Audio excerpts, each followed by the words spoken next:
Welcome to mega debate. నా పేరు రహీం.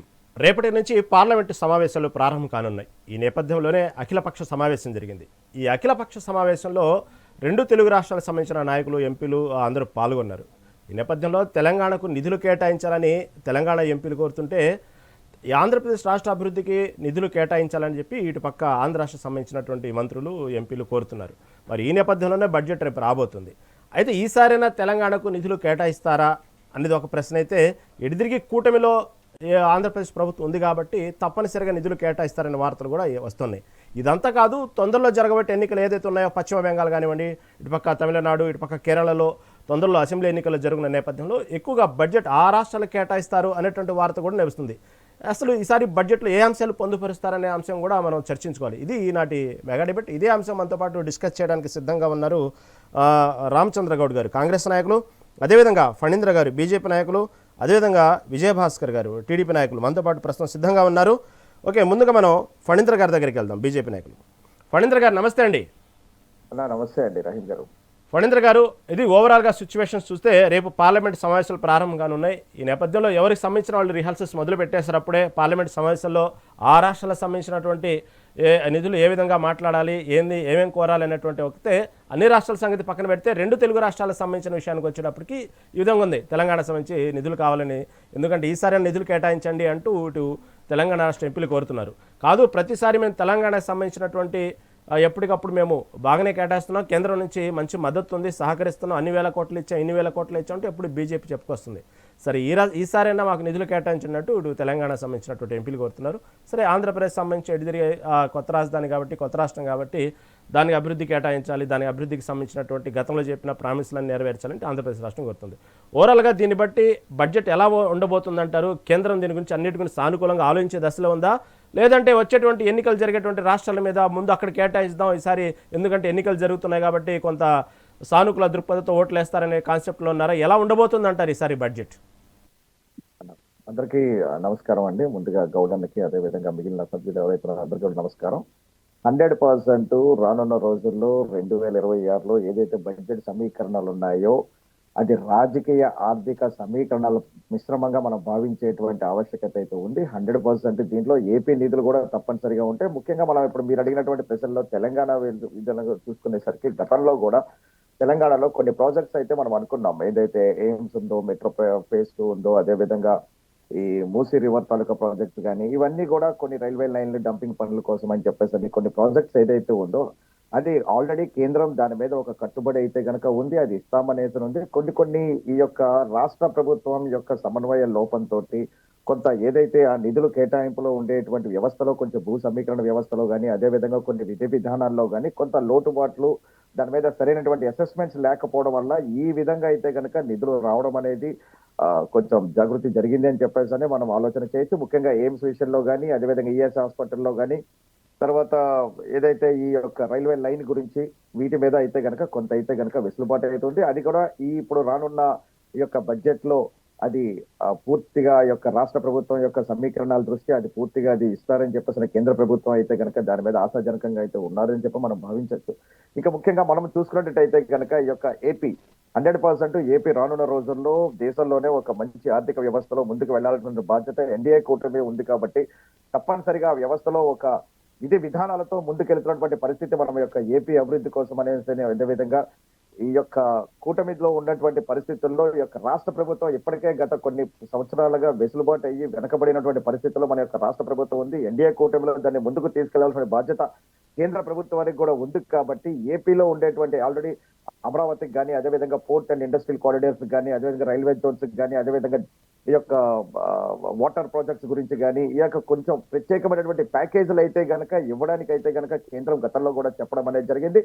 దాని మీద కూడా సుముఖంగా ఉన్నది అని చెప్పేసి మనం ఆలోచన చేసేటువంటి ఆవశ్యకత ఉంది అని చెప్పేసి అనేది మనం చూడొచ్చు. ఎందుకంటే ముఖ్యంగా ఏవైతే మౌలిక వసతులు ఉన్నాయో ఈ యొక్క ఆర్థిక అభివృద్ధి ఆర్థిక అంశాలను దృష్టిలో పెట్టుకుని ఈ యొక్క మధ్యతరగతులకి పన్ను రాయితీల విషయంలో కానీ, అదేవిధంగా ఈ యొక్క ద్రవ్యోల్బణ ఏదైతే ఉందో దాన్ని నియంత్రించడంలో కానీ, ఈ యొక్క ఏదైతే కంట్రోలింగ్ సిస్టమ్ కానీ అభివృద్ధిలో ముఖ్యంగా ఈ యొక్క ఆర్థిక అభివృద్ధిలో ముందుకు వెళ్లేటువంటి పరిస్థితులు ఉన్న మౌలిక వసతులు, రోడ్స్ అండ్ రైల్వేస్, అదేవిధంగా పోర్ట్ కారిడార్స్, అదేవిధంగా మన రాష్ట్రంలో ఆంధ్ర రాష్ట్రంలో కొన్ని గ్రీన్ ఎనర్జీస్, అదేవిధంగా మ్యానుఫ్యాక్చరింగ్ ముఖ్యంగా మేక్ ఇన్ ఇండియా స్వదేశీ ఉత్పత్తి వ్యవస్థలో కానీ తర్వాత ఈ యొక్క రైతుల దగ్గరికి వచ్చేసరికి కూడా మనము ఈ పిఎం ప్రైమ్ మినిస్టర్ కిసాన్ అదైతే ఉందో అది కొనసాగింపు చర్యలు ఉన్నాయి. అదేవిధంగా వ్యవసాయంలో కొన్ని కొత్తగా ఉన్నటువంటి మౌలిక వసతులను, కొన్ని ఇన్సూరెన్స్లు విధి విధానాల్లో కూడా ఈ యొక్క ఆర్థిక వ్యవస్థలో పొందుపరిచేటటువంటి ఆవశ్యకత ఉంది అని చెప్పని మనం ఆలోచన చేయొచ్చు. అదేవిధంగా ముఖ్యంగా ఈ రైతులకి ఏవైతే సాగునీటి ప్రాజెక్టులో కూడా గతంలో కూడా చంద్రబాబు నాయుడు గారు కానీ, అదేవిధంగా నారా లోకేష్ గారు కానీ, డిప్యూటీ సీఎం పవన్ కళ్యాణ్ గారు, వీళ్ళందరూ కూడా ఈ యొక్క రైతుల విషయంలో ఒక సాగునీటి ప్రాజెక్టుల మీద ఒక కూలంకుశంగా పరిశీలన చేయడం అనేది జరిగింది. వాళ్ళలో కూడా కొంచెం ఈ యొక్క రైతులకు అభివృద్ధి చెందే విధంగా ఉండేటువంటి ఆవశ్యకతలు కొన్ని బయట చెప్పడం అనేది జరిగింది, కేంద్రంతో మాట్లాడడం అనేది జరిగింది. దాని మీద కూడా కొంత విధి విధానాలపై యొక్క కేంద్ర బడ్జెట్ లో ఉంటుంది అని చెప్పేసి మనం ఆలోచన చేసేటువంటి ఆవశ్యకత ఉంది. అందుకే ముఖ్యంగా ఇంకా యువత దగ్గరికి వచ్చేసరికి అయితే కనుక ఈ స్కిల్ డెవలప్మెంట్ విషయంలో కానీ, ఈ యొక్క స్టార్టప్స్, ముఖ్యంగా యువతకి కొత్త కొత్త విధి విధానాల్లో స్టార్టప్స్ ముందుకు తీసుకురావడం కోసం, అదేవిధంగా ఉద్యోగాలు సృష్టి, అంటే గతంలో కూడా మనం చూసినట్టయితే కనుక గతంలో కొన్ని నెలల క్రితం చంద్రబాబు నాయుడు గారు, నారా లోకేష్ గారు యొక్క ఆధీనంలో కొన్ని పెట్టుబడులు అయితే కనుక ఈ యొక్క ఆంధ్ర రాష్ట్రానికి రావడం అనేది జరిగింది. ఆ యొక్క పెట్టుబడుల ఆవశ్యకత అనేది 100% కేంద్రం పరిగణలోకి తీసుకుంటుంది. ఎందుకంటే ఆ పెట్టుబడులు వస్తే దేశ అభివృద్ధికి ముందుకు వెళ్ళేటువంటి ఆవశ్యకత ఉంది. కాబట్టి దీనన్నీ కూడా కూలంకుశంగా పరిశీలన చేసి ఆంధ్ర రాష్ట్రంలో కానీ, ఇటు తెలంగాణలో కానీ, అదేవిధంగా రానున్న రోజుల్లో ఏవైతే మీరు అన్నట్టుగా కొన్ని ఎలక్షన్స్ అయితే ఉన్నాయి, పశ్చిమ బెంగాల్లో కానీ, తమిళనాడులో కానీ, కేరళలో కానీ, వీటన్నిటినీ కూడా సమన్వయపరిచే విధంగా మన యొక్క బడ్జెట్ ఉంటుంది అని చెప్పేసి మేము ముఖ్యంగా తెలియజేస్తున్నాను. వీటిల్లో పోల్చుకుంటే కొంతవరకు ఆంధ్ర రాష్ట్రానికి కొంత అన్యాయం అనేది జరిగింది కాబట్టి, కొంత వెసులుబాటు ఉంది కాబట్టి దాన్ని కొంచెం ముందు పరిగణనలోకి తీసుకోవాల్సిన బాధ్యత కేంద్ర ప్రభుత్వాన్ని ఉంది. ఎన్డీఏ కూటమిలో కేంద్ర ప్రభుత్వం కూడా ఉంది కాబట్టి, కేంద్ర ప్రభుత్వంలో కూడా టీడీపీ గవర్నమెంట్ ఉంది కాబట్టి దీన్ని ముందుకు తీసుకెళ్లాల్సిన బాధ్యత ఉంది. అదేవిధంగా రాష్ట్ర రాజధాని విషయంలో, అమరావతి రాజధాని విషయంలో అది కొంచెం ముందుకు వెళ్లాల్సిన బాధ్యత ఉంది. అమరావతికి కూడా గతంలో కూడా సుమారు 4,200 కోట్లు ఈ యొక్క కేంద్రం ఇవ్వడం, ఇంకా మరింత డెవలప్మెంట్ కి కొంత నిధులు అయితే అవసరం ఉంది, దాన్ని కూడా పరిగణలోకి తీసుకుంటారని చెప్పేసి ఈ విధంగా అంటే ఒక మౌలిక వసతులు, అభివృద్ధి రంగాలు, ఈ యొక్క రాష్ట్రాల మధ్యలో ఉన్నటువంటి కేంద్రానికి రాష్ట్రానికి మధ్య ఉన్నటువంటి సమన్వయంతో కలుపుకొని ఈ యొక్క కేంద్ర బడ్జెట్ మనకి 2026లో ఉండేటువంటి యొక్క కేంద్ర బడ్జెట్ ఉంటుంది అని చెప్పేసి మీకు ముఖంగా నేను తెలియచేయడం అనేది జరుగుతుంది. ఫణీంద్ర గారు, మళ్ళీ మీ దగ్గరకు వస్తాను. ఓకే, కాంగ్రెస్ నాయకులు రామచంద్ర గౌడ్ దగ్గరికి వెళ్తాం. రామచంద్ర గారు నమస్తే అండి. నమస్కారం అండి, మిత్రులందరికీ నమస్కారము. ఫణీంద్ర గారు చెప్పినట్టు వాస్తవంగానే గతంలో అంటే బీజేపీకి ఇటు టీడీపీ ప్రభుత్వానికి సమన్వయ లోపం కానివ్వండి, అడిగేటువంటి విషయంలో ఎక్కడ పొరపాట్లు జరిగినాయో తెలియదు, కానీ ఆంధ్రప్రదేశ్కి అయితే కేంద్ర నిధులు కేటాయించే విషయంలో ఆంధ్రప్రదేశ్కి అన్యాయం జరిగింది అంటున్నారు ఫణీంద్ర గారు. ఈసారైనా దానికి సంబంధించిన నిధుల కొరత అనేది లేకుండా ఏ విధంగా కావాలి అనుకునే విషయంలో పక్క ప్లాన్గా ముందుకెళ్తే బాగానే ఉన్నది అనే విశ్లేషణ అయితే ఫణీంద్ర గారు ఇచ్చారు. సరే, వాస్తవం చూసుకుంటే తెలంగాణ విషయం మీరు మాట్లాడాల్సి వస్తే తెలంగాణకు న్యాయం చేసిందంటారా బీజేపీ? ఇప్పటికీ నిధులు కేటాయించట్లేదని ఎప్పటికప్పుడు కాంగ్రెస్ నాయకులు చెప్తానే ఉంటారు. ఓ పక్క చూస్తే బీజేపీ వాళ్ళు సంబంధించినప్పుడు కిషన్ రెడ్డి కానివ్వండి, బండి సంజయ్ కానీ వీళ్ళు మాట్లాడుతున్నప్పుడల్లా ఇవన్నీ కూడా కేంద్రం నుంచి అనేక నిధులు వస్తూ ఉన్నాయి, కానీ కాంగ్రెస్ ప్రభుత్వం ఎక్కడ బయట చెప్పట్లేదు, ప్రచారం చేయట్లేదు, తమ రాష్ట్ర నిధులుగానే బయటకు చెప్పుకుంటూ ఫోకస్ చేసుకుంటుంది అంటూ పదే పదే చెప్పడం మనం వింటుంటాం. ఈసారైనా సరే మీరు గట్టిగా అడిగేటువంటి ప్రయత్నం చేస్తున్నారా రాష్ట్ర ఎంపీలు? లేదు ఎప్పటిలాగానే బీజేపీ మీద నెట్టేసి ఆ ఎంపీలు అడగాలి, మేము అడగటం కాదు, మీ పార్టీని గట్టిగా అడగండి అంటూ ఓరకట్ట నెపం నెట్టేస్తుంటారా? లేకపోతే నిజంగానే తెలంగాణ రాష్ట్రానికి బీజేపీ నిధులు ఇచ్చేటువంటి విషయంలో, కేంద్రం నిధులు ఇచ్చే విషయంలో అన్యాయం చేస్తుందంటారా? ఏమంటారు? ఇప్పటి వరకు మాత్రం అన్యాయమే జరుగుతుందండి. 8 మంది ఎంపీలను, 8 మంది ఎమ్మెల్యేలను బీజేపీ పార్టీకి ఇవ్వడం జరిగింది తెలంగాణ రాష్ట్రంలో. కాంగ్రెస్ పార్టీ ముఖ్య ఉద్దేశం కూడా ఏంటంటే ఎలక్షన్ల మట్టుకే మనము పార్టీలకు ఉండాలి, తర్వాత ఆఫ్టర్ ఎలక్షన్ల తర్వాత పార్టీ అంటే ఏ పార్టీలకు సంబంధం లేదు, మనకు ముఖ్యంగా ప్రజలకు సంబంధించిన మౌలిక వసతులు ఏర్పాటు చేయడము, తాగునీరు, సాగునీరు, దాంతో పాటు ఇప్పుడు మనకు తెలంగాణ రాష్ట్రంలో 4th సిటీ డెవలప్మెంట్ కు ఫండ్ కావాలనేది ఉంది, మెట్రో 2వ విడత దానికి, అదే రకంగా 666 దానికోసానికి మూసీ సుందరీకరణ గురించి, మళ్ళీ ఇక్కడ సాగునీరుకు సంబంధించిన ప్రాజెక్టుల గురించి స్పెషల్ ఫండ్ ఇవ్వాలి. అదే రకంగా మనకు వేరే రాష్ట్రాలకు ఇచ్చిన దానికంటే కొద్దిగా ఎక్కువ ఇవ్వాలి. వెనుకబడ్డ ప్రాంతం బాగున్నది, ముఖ్యంగా ఈ తెలంగాణ ప్రాంతం ఆంధ్ర కంటే ఇంకా వేరే ప్రాంతం కంటే వెనుకబడిన ప్రాంతం కాబట్టి కొద్దిగా స్పెషల్ ఇవ్వాలని అడుగుతున్నాము. ఇంతవరకు అయితే అన్యాయం జరిగింది, భవిష్యత్తులో బాగుంటదని ఆలోచన ఉన్నది. ఈరోజు కేంద్రం సంబంధించిన కొన్ని కార్యక్రమాలు కూడా చేయడం జరిగింది. హల్దీ ప్రోగ్రాం అంటే ఈ రోజు నుంచి కార్యక్రమము చేయడం జరుగుతుంది కాబట్టి, అంటే దీనికి సంబంధించి బడ్జెట్ కు సంబంధించి హల్వా స్వీట్స్, అంటే దానికి పనిచేసే దాంట్లో ఉండే అధికారులతోని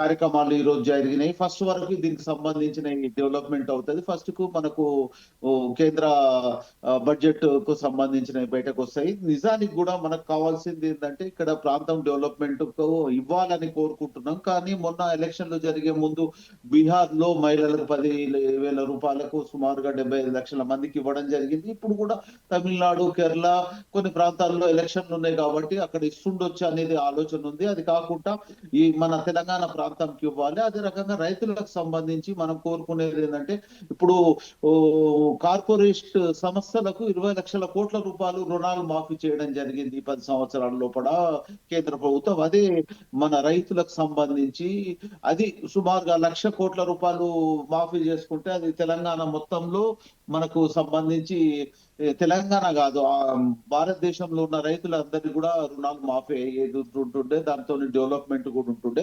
ఇంతకు ముందు కార్పొరేట్ ట్యాక్స్ అనేది 35% ఉంటుండే. దాన్ని తగ్గించి ఓన్లీ కార్పొరేట్ సంస్థలకి డెవలప్ చేసే రకంగా ఈ బీజేపీ ప్రభుత్వం, కేంద్ర ప్రభుత్వం ఉంది. అది కాకుండా అన్ని వర్గాలకు ఇప్పుడు ఉన్న మన ఆర్థిక వనరులు, నిధులు అయినా పూర్తిగా వన్ సైడ్ గా అంటే ఉన్నతంగా పెరిగిపోతున్నారు. సుమారుగా 2 to 5% ఉన్న వాళ్ళ దగ్గరనే 75 నుంచి 80% వరకు అన్ని రకాలైన నిధులు సంబంధించి ప్రతిది కూడా వాళ్ళే డెవలప్ అవుతున్నారు. మిగతా 95% వాళ్ళ దగ్గర కలిసి 25% కూడా ఈ మనకు సంబంధించిన వాళ్ళకు రుణాలు అంటే ఇంత ఉన్నత వర్గాల వారు పెరుగుతున్నారు, లేని వాళ్ళు బీదరికం ఉన్న వాళ్ళు ఇంకా బీదలు అవుతున్నారు. ఆ వ్యత్యాసానికి తగ్గించే రకంగా కేంద్ర ప్రభుత్వము ఉండాలి. ముఖ్యంగా తెలంగాణ రాష్ట్రానికి సంబంధించి వాళ్ళు ఇంతకు ముందు తెలంగాణ ఆంధ్ర విడిపోయి మన ఆ రోజు ఇచ్చిన మాట ప్రకారం కొన్ని స్పెషల్ నిధులు ఇచ్చేటట్లు ఉండాలి. తెలంగాణ ప్రాంతం మనము కోరుకునేది ఏంటంటే మన ప్రాంతం గురించి, డెవలప్మెంట్ గురించి అడుగుతున్నాము. ఈ రోజు కూడా కాంగ్రెస్ పార్టీ కూడా అడుగుతుంది, రిక్వెస్ట్ గా అడుగుతుంది, సామధాన దండోపాయాల రూపకంగా అన్ని రకాలుగా అడుగుతున్నాయి. ఇప్పుడు మనం కోరుకునేది ఏంటంటే ధనవంతుడు ఇంకా ధనవంతుడు అయిపోతుండు, 5% ఉన్న వాళ్ళే ఇంకా పెరిగిపోతున్నారు. 95% వాళ్ళు ఉన్న వాళ్ళ దగ్గర ఇంకా బీదరికం పెరిగిపోతుంది. దాన్ని తగ్గించే ప్రయత్నానికి ఇది చేస్తే బాగుంటది. ముఖ్యంగా రైతులకు సంబంధించి రుణాలు మాఫీ చేయాలి, సబ్సిడీలు ఇవ్వాలి. అదే రకంగా ఉద్యోగ వర్గాల వారికి స్కిల్ డెవలప్మెంట్ కు సంబంధించి ఉద్యోగ వర్గాలు ప్రతి సంవత్సరం 2 కోట్ల ఉద్యోగాలు ఇస్తామని బీజేపీ మాట ఇచ్చింది. ఇప్పటి వరకు అలాంటి కార్యక్రమం లేదు. ప్రైవేట్ అయినా గవర్నమెంట్ అయినా ఉద్యోగాలు పెంచే రకంగా ఉండాలి. ఇంతకు ముందు ప్రభుత్వ సంస్థలు ఉండే, ఆ ప్రభుత్వ సంస్థలు లాభాపేక్ష లేకుండా ప్రజలకు అన్ని రకాలుగా ఉద్యోగంగా, ఆర్థికంగా అన్ని రకాలుగా అభివృద్ధి పరిచే రకంగా ఉంటుండే. ఈ రోజు ప్రభుత్వ సంస్థలను ఒక్కొక్కటి అమ్ముకుంటూ వస్తుంది. అది దేశానికి భవిష్యత్తులో కష్టం. ఎందుకంటే ప్రభుత్వ సంస్థలు అనేది లాభాపేక్ష లేకుండా ప్రజలకు ఉపయోగపడే రకంగా ఉంటుండే. అలాంటి సంస్థలను ఒకటి తర్వాత ఒకటి ప్రతి సంవత్సరం అమ్ముకుంటూ వస్తున్నారు. అది ఇబ్బందికరంగా ఉంటుంది. అదే రకంగా పనికాహార పథకం అనేది ఇంతకు ముందు 90% కేంద్ర ప్రభుత్వానికి సంబంధించి ఉంటుండే. ఇప్పుడు రాష్ట్ర ప్రభుత్వానికి సంబంధించి 40% ఇవ్వాలని అనడం అది కూడా ఇబ్బందికరంగా ఉంటుంది. ఎందుకంటే వీళ్ళు టోటల్ గా ఇంతకు ముందు పనికాహార కార్యక్రమాలు అనేది పని చేసుకొని వాళ్ళు అంటే కాలికి ఇచ్చే వాళ్ళకు ఏదో ఒక ఉపాధి కల్పించేది పనికాహార పథకం ద్వారా ఆ రకంగా చేసే కార్యక్రమం ఉంటుండే. ఆ కార్యక్రమాన్ని కూడా తీసేసే ప్రయత్నం చేస్తుట్లో బీజేపీ ప్రభుత్వం ఉన్నది, కేంద్ర ప్రభుత్వం. అది లేకుండా ఈ రోజు నేను కోరుకునేది ఏంటంటే ప్రతి రాష్ట్రానికి కూడా అన్ని రకాలుగా డెవలప్, మనం ఇచ్చే ట్యాక్స్ రూపకంగా ఇచ్చే దానికంటే ఎక్కువ ఇచ్చి ఇప్పుడు రుణాలు కూడా తీసుకురావడం జరుగుతుంది కదా. రుణాలలో వాటా కూడా రాష్ట్ర ప్రభుత్వాలకు కూడా ఇస్తే బాగుంటుంది. ఇవ్వలేదు, భవిష్యత్తులో ఇస్తే సంతోషము. దానికోసానికి అన్ని రకాలుగా ప్రయత్నం చేద్దాం. మన ప్రాంతం డెవలప్మెంట్ కోసానికి పార్టీలకు అతీతంగా బీజేపీ అనుకోండి, బీఆర్ఎస్ అనుకోండి, కాంగ్రెస్ అనుకోండి ముందుండి మనం ఎలక్షన్ పార్టీ చూసుకొని భవిష్యత్తులో ఎక్కువ ఫండ్ వచ్చే రకంగా ప్రయత్నం చేద్దాం. ఓకే రామచంద్ర గారు, ఓకే రామచంద్ర, సమయం చాలా ఉందండి, మళ్ళీ వస్తాను మీ దగ్గరికి. ఓకే, నెక్స్ట్ విజయభాస్కర్ గారు, టీడీపీ నాయకులు. విజయభాస్కర్ గారు నమస్తే అండి. నమస్కారం అండి. ముందుగా మీకు శుభాకాంక్షలు అండి. లోకేష్ శివగళం పాదయాత్ర నేటితో 3 ఏళ్లు పూర్తయింది. ఓకే, దాంతోపాటు ముందు రాష్ట్ర ప్రజలు, తర్వాత ఏదైనా సరే అండి, పొత్తులు కానివ్వండి, పార్టీలు కానివ్వండి, రేపటి బడ్జెట్ సమావేశాల్లో మీరు గట్టిగా ముందు రాష్ట్ర ప్రయోజనాలు ముఖ్యంగా పొత్తులో భాగంగా కాకుండా నిధులు కేటాయించాలని గట్టిగా అడగబోతున్నారా మీ మంత్రులు, మీ ఎంపీలందరూ? దాంతోపాటు రెండో రోజో తర్వాత ఇంకొక రోజో పత్రికల్లో ఆంధ్రప్రదేశ్ రాష్ట్రానికి మొండి చెయ్యి అనేటువంటి టైటిల్ చూడబోతున్నామా? అసలు ఏ నిధులు ఏ డిమాండ్ వినిపించబోతున్నారు, నిధుల విషయంలో నో కాంప్రమైజా, ఏమంటున్నారు, ఏంది మీ విశ్లేషణ ఏంటి? ఇప్పుడు ఈ రోజు మధ్యాహ్నం మీరు చెప్పినట్లుగా అఖిల పక్ష సమావేశం జరిగింది. 39 రాజకీయ పక్షాలు హాజరయ్యారు. అందుకు సంబంధించి 51 మంది ప్రతినిధులు హాజరయ్యారు.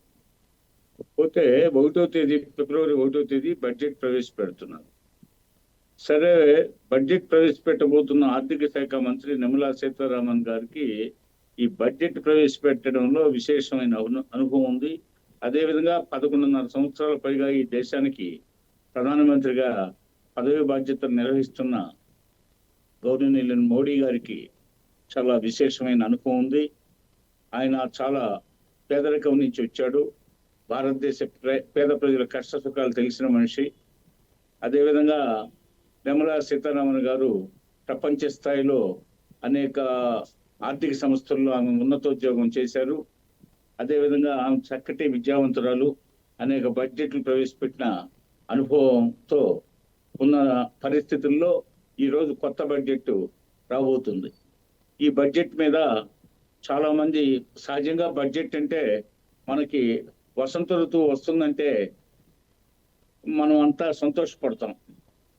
అదేవిధంగా బడ్జెట్ వస్తుందంటే ఈ భారతదేశంలో సామాన్యులు, మధ్యతరగతి, సన్నకారు, చిన్నకారు అంతా ఎన్నో ఆశలతో ఉంటారు, ఏదన్నా పోరాట లభిస్తుందని. మరి సామాన్యులు, చిన్నకారు, సన్నకారు, మధ్యతరగతి పేద ప్రజల పక్షాన ఈ బడ్జెట్ నిలుస్తుందనే ప్రగాఢ విశ్వాసం ఉంది. రంగు, రుచి, వాసనతో కూడిన బడ్జెట్ ప్రవేశపెడతారనే ఆశ ఉంది. అదేవిధంగా కొత్తగా ఇప్పుడు కేంద్ర ప్రభుత్వానికి యావత్ భారతదేశం మొత్తం ఆ పరిస్థితులను బట్టి నిధులు రిలీజ్ చేయడం అనేది జరుగుతుంది. అంటే ఏ రాష్ట్రాలు వెనకబడి ఉన్నాయి, ఏ రాష్ట్రాలు ఆర్థిక సమస్యలతో కుదేలవుతున్నాయి, ఏ రాష్ట్రాలని ప్రధాన స్రవంతిలోకి తీసుకురావాలా పోతే అనే ఉద్దేశంతో ఒకవైపు, మరొక వైపు అన్ని రాష్ట్రాలను సమానంగా చూడాలని ఆశయంతో మరొక వైపు, ఇలా అన్ని విధాలుగా పరిగణలో తీసుకొని కేంద్రం తన బడ్జెట్ ప్రవేశపెడుతుంది. అయితే ముఖ్యంగా వెనకబడిన రాష్ట్రాలైనటువంటి ఈరోజు ఒకప్పుడు పాడి పంటలతో, పసిడి రాష్ట్రాలతో తొలితొగి ఆంధ్రప్రదేశ్లో ఈరోజు మనం రాష్ట్రం విభజన జరిగాక ఆంధ్రప్రదేశ్ రాష్ట్రం రాజధాని లేకుండా పోయింది. 5 సంవత్సరాల ఆనాటి ప్రభుత్వంలో, జగన్ ప్రభుత్వ హయాంలో రాష్ట్రంలో కేంద్ర ప్రభుత్వం ఇచ్చిన 98 కేంద్ర పథకాల నిధులు కూడా సక్రమంగా వినియోగించుకోలేని దుస్థితిలో ఆ ప్రభుత్వం నడిచింది. 5 సంవత్సరాల పాటు తమ సమయాన్నంతా ఢిల్లీలో సగం సమయం వాళ్ళ కేసుల పరిష్కారం విషయంలో కోర్టుల చుట్టూ తిరగడానికి, అదేవిధంగా రాష్ట్రంలో స్కాములు చేయడానికి సరిపోయింది. కానీ కేంద్రం ఇచ్చిన నిధుల్ని సద్వినియోగం చేసుకోలేని చరిత్ర. అదేవిధంగా రాష్ట్ర అభివృద్ధిని గాలికి వదిలేసిన పరిస్థితి. ఈ 5 అసలే కొత్త రాష్ట్రం, 16,700 కోట్ల రెవెన్యూ లోటుతో ఏర్పడిన ఆ రాష్ట్రంలో పరిస్థితులను చక్కదిద్దబోయే తరుణంలో జగన్ ప్రభుత్వం అధికారంలో రావడం, ముందుగా నేను ప్రస్తావించినట్టు 5 సంవత్సరాల రాష్ట్రం అంధకారమయం కావడం జరిగింది. వీటన్నిటిని ఇప్పుడిప్పుడే గాడిలో పెడుతున్న తరుణంలో రాష్ట్రంలో ఇప్పుడు అమరావతి ప్రధానమైన సమస్య. అమరావతి దాన్ని రాజధానిగా దానికి ఒక స్టేటస్ కల్పించాలి, సర్వతోముఖాభివృద్ధి చేయాలి. అదేవిధంగా పోలవరం ప్రాజెక్టు దానికి సంబంధించిన కార్యక్రమాలు అనేక దశాబ్దాలుగా అది అపరిష్కృతంగా ఉన్న సమస్య. ఆ సమస్యను పరిష్కారం చేసుకోవాల్సి ఉంది. అదేవిధంగా నల్లమల సాగర్ గోదావరి నీళ్లు వృధాగా సముద్రం పాలవుతున్నాయి. సముద్రం పాలయ్యే నీటిని ఉపయోగించుకోవాలనే ఉద్దేశంతో నల్లమల సాగర్ ప్రాజెక్టు ప్రతిపాదన ఉంది. ఆ ప్రాజెక్టుకి సంబంధించి కూడా కేంద్ర ప్రభుత్వం గణనీయంగా ఎంకరేజ్ చేయాల్సిన ఆవశ్యకత ఉంది. అదేవిధంగా ఇంకా తెలుగుగంగ ప్రాజెక్టుకు సంబంధించిన మెయింటెనెన్స్ వర్క్లు ఉన్నాయి. గాలేరు, నగిరి, హంద్రి, నేవా, సుజీవ స్రవంతి లాంటి ప్రాజెక్టులని విస్తరించాల్సిన ఆవశ్యకత ఉంది. అదేవిధంగా ఇంకా అనేక చిన్న తరహా నీటి ప్రాజెక్టులు ఉన్నాయి. వాటన్నిటినీ సమగ్రంగా నీరు పారితే, ఎప్పుడైతే నీరు తాగితే పసిడి రాసులతో ఏ రాష్ట్రమైనా విరాజిల్లుతుంది. నిరుద్యోగ సమస్య నివారణ అవుతుంది, ఆహార భద్రత లభిస్తుంది, ముడి సరుకు లభిస్తుంది. తద్వారా పరిశ్రమలు ప్రగతి పదంలో నడవడానికి వీలుంటుంది. నిరుద్యోగ సమస్య ముఖ్యంగా నిర్మూలన అవుతుంది. పైగా వాతావరణంలో కూడా సమతుల్య సాధించడానికి పాడి పంటల వల్ల అవకాశం లభిస్తుంది. అదేవిధంగా పశువులు సమృద్ధిగా ఉండడానికి పచ్చిక బయళ్లతో పశువులు పచ్చిక మేసి సమృద్ధిగా ఉండి మిల్క్ ఈల్డింగ్ లో రాష్ట్రం కూడా క్షీర విప్లవాన్ని తీసుకురావడానికి అవకాశం ఉంటుంది. ఈ పరిస్థితుల్లో అదేవిధంగా రాష్ట్రంలో రోడ్లను డెవలప్ చేసుకోవాల్సి ఉంది. ఆ రోజు జగన్ ప్రభుత్వంలో రాష్ట్రంలో రోడ్లను పట్టించుకోలేదు. ఇప్పుడు మా ప్రభుత్వం వచ్చిన తర్వాత ఇప్పటికే దాదాపు 2,000 చిల్లర కోట్లు రిలీజ్ చేయడం జరిగింది గుంటలు పోడ్చడానికి.